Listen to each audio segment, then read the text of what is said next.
an update on an investigation we first brought you back in May. Longtime youth pastor Joe Campbell was arrested on child sex abuse charges at the children's camp he was running.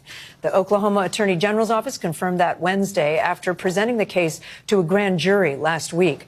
For decades, the former Assemblies of God minister preached to thousands of children across 4 states. Oklahoma authorities opened their probe into Campbell after NBC News published an investigation that revealed a pattern of sex abuse allegations against him.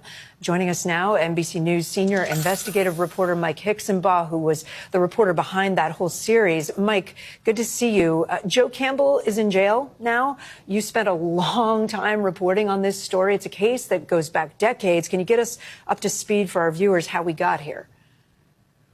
Hey, for 40 years, this group of women has been going to pastors, to police, to prosecutors, to anybody who would listen, to tell their story of being abused by their former children's pastor, Joe Campbell. And repeatedly over those years, those officials have largely failed to act. As a result, Campbell was able to remain in ministry. He continued working with children and became a televangelist. After we published our investigation in May, the Oklahoma Attorney General's office decided to give it a look. They opened an investigation that resulted in his arrest yesterday. Yesterday, I spent a lot of time on the phone with these women who say they've spent years waiting for this day. They almost gave up hope. They never thought it would come. One of those women, Carrie Jackson, told me that she was stunned. Let's give a listen to what she told me. This has been over 40 years in the making. So at first it caused a little bit of nausea just from the nerves, all the emotions from all of these decades all hitting me at once. But once I simmered down, I've been just praising the Lord. It's just a miracle that we're at this point. Carrie also told me that for decades, she has carried this burden. She feels like God gave her a mission to hold Campbell accountable, and that she has carried that like a ball and chain. And yesterday, when she saw his mugshot for the first time, she felt like that burden start to lift.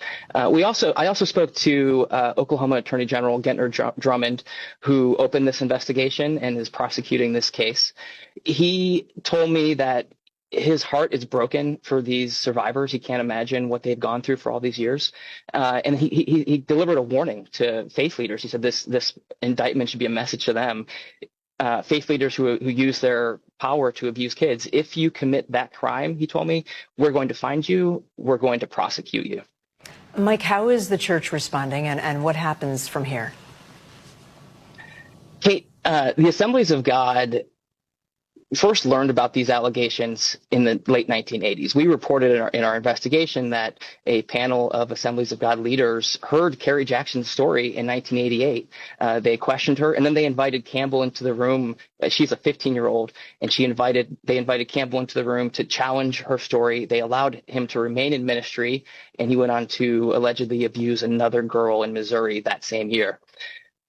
And so today they're telling us that they're grateful for all of the women who've bravely shared their stories. They, repeated their assertion that they did eventually tell authorities about these allegations in 1989, and that they continue to pray that justice will be served.